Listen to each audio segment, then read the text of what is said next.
My name's Eddie McGriff, and I'm the Regional Extension Agent for agronomic crops here in Northeast Alabama. And today, as my guest, I have Dr. Audrey Gamble, who is the Alabama Extension Fertility Specialist. We're going to be talking about a problem that I've been seeing quite a bit, getting quite a bit of calls on from farmers, and that is Stemphylium leaf spot. Now, Stemphylium leaf spot is, even though it's a disease that is caused by a potash shortage in the leaf. Dr. Gamble's holding a couple of the leaves. This particular field has a moderate to severe case of Stemphylium. And the problem happened is up until about 3 weeks ago, we were getting good rainfall, we set a heavy crop, and all of a sudden it turned off dry. And what's happening is the potash is not being carried into the plant by the water, and it's causing a shortage of potash in the leaves. Right. So like Eddie said, potash is very important for optimal cotton growth. It's one of our macronutrients, which means it's needed in one of the largest amounts by cotton. And when we have deficiencies, like Eddie said, we can have lint yield reductions, we can have decreases in quality, and then of course the increased incidence of diseases like Stemphylium.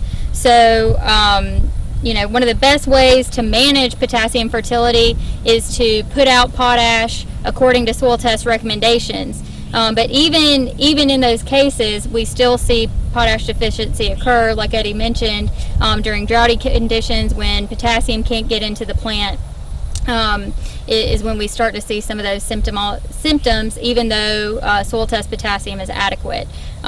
We see it when, at early bloom is when you typically start to see some of these deficiency symptoms, because the demand for potassium is so high at this growth stage.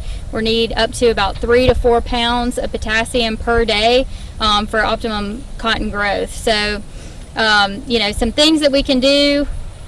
If we've already maintained our soil test potassium, it's really about increasing our moisture storage in the plant, and then also checking for compaction issues. So Eddie, in this field, was there also some compaction issues, or primarily just the moisture?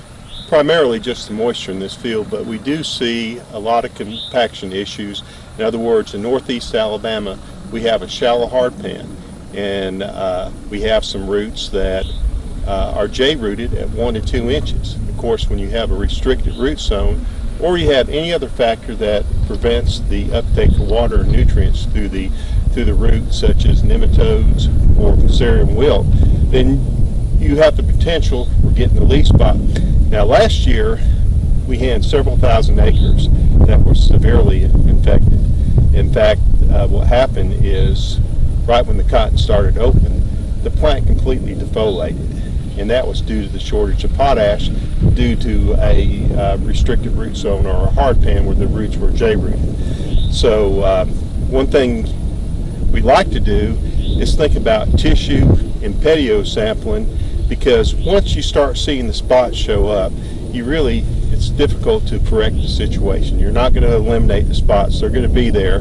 That disease is going to be there. So what we like to do is a petio sample will show a potash deficiency up to 2 weeks before the symptoms. So what you can look at in that situation is putting a foliar application of potassium.